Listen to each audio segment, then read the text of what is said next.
Hey, what's going on, folks? Welcome back to the Real Legend of Gaming. We are here with Arena of Valor, folks. And as always, there's a new hero that has come out to Arena of Valor named Murad. And we're going to do a hero spotlight, folks. So let's check it out.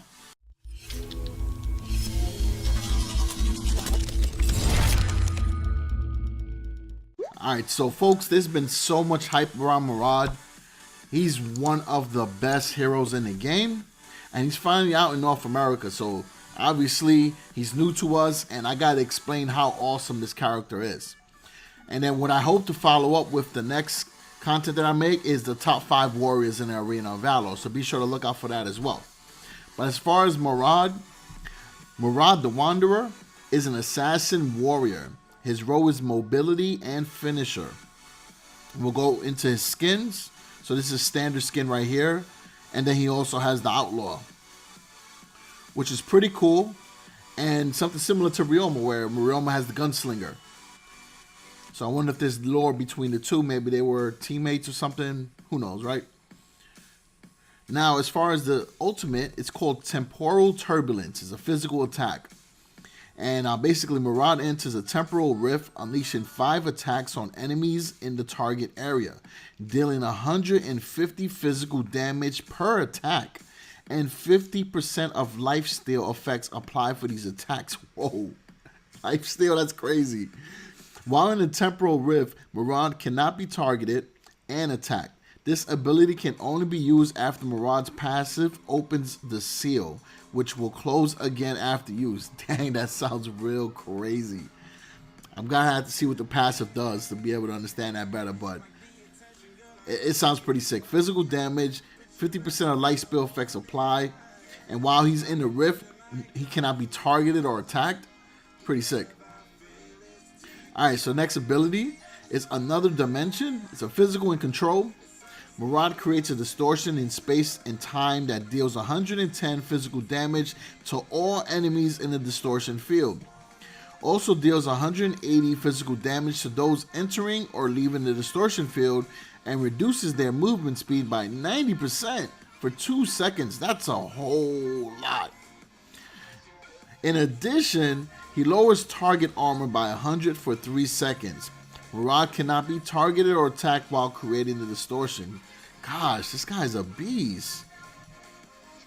So he goes into this distortion in space, deals 110 damage to all the enemies, right? Then deals another 180 physical damage to those entering or leaving the field, and reduces their movement speed by 9%. That's drastic. Man, this guy really is a control character. He can set up and he can harass and get the finisher kill. Alright, so next is Thorn of Time. Murad leaps forward, dealing 120 physical damage to enemies in his path and stunning them. He can leap again within 5 seconds of the initial cast, and he can return to starting location if the ability is cast a 3rd time within 5 seconds. Man, that's crazy. That's like really like teleporting almost. So you can dash, get an attack, 5 seconds later, cast it again, and if you do it for a 3rd time, go right back to where you started.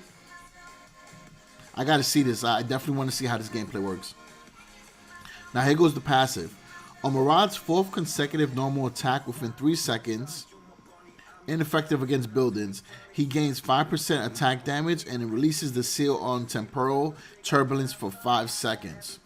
So that goes into the ultimate. So he has to be able to unlock the seal, which means he has to do 4 consecutive attacks in 3 seconds. And the best tip is Temporal Turbulence can only be triggered by landing continuous normal attacks. So focus and make sure all those attacks hit the enemy.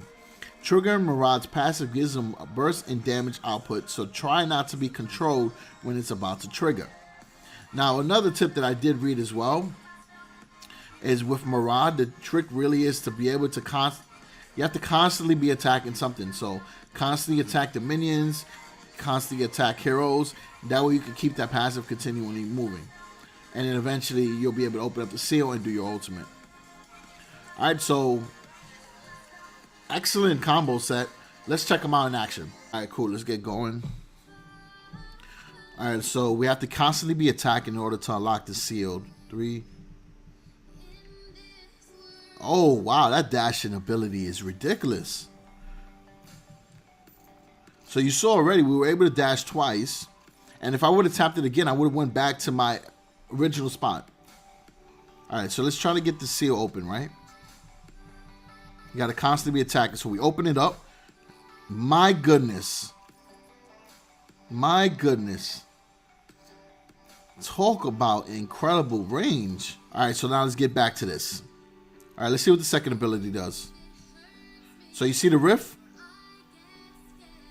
And you see how he's slowing down Thane? That's pretty solid. And that will definitely come in handy when you got that nice push with your tank. And all of a sudden, let's say like maybe like a Thane try to rush in. Because you know that's what the Thanes do. You can do that rift there and slow them down and create a good opportunity for you guys to attack them. All right, let me back up a little bit. And let's see how this first ability plays again. 1, 2. And look, see how I end up back in my original spot?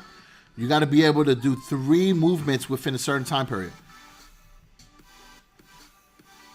Let me get back. About to attack me, destroy me. All right, let's do it again. Look, 1, 2, 3. Back to where I was. How crazy is that? So let's say like you're going with your push, right? You got your tank. You want to get a little greedy and go up ahead a little bit.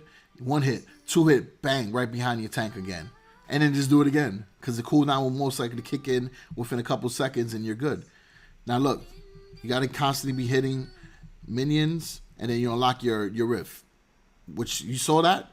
You saw all those little silhouettes? That's him attacking. Pretty dope. Pretty sick. I got to admit that Murad is really good. I can see why the hype is there. All right, let's just do it again because using him is a lot of fun. 1, 2, bang, right back where I was, and let's get him inside the rift. Let's see if he chases come over here. All right, so he didn't go into it, but if he would have, I would hit him with the 1, 2, 3 again. All right, let's see. He's running away. All right, never mind. But you guys get it. That's how it works. All right, so let's get out of this mode here, and we'll go into a... Nah, I want to do it. Get over here. 1, 2. Awesome. Sick. All right, let's get into a mode. I'm going to go over a build. We're going to go for an attack build for Murad. And the first item would be the Beast, which does plus 100 attack damage, plus 25% lifesteal, which is great considering his ultimate does a lifesteal as well. Then you got Gilded Greaves, which does plus 110 magic defense, has a unique passive of movement speed plus 60, and a unique passive resistance plus 35%. Then you got Death Sickle, which does plus 60 attack damage, plus 5% cooldown speed.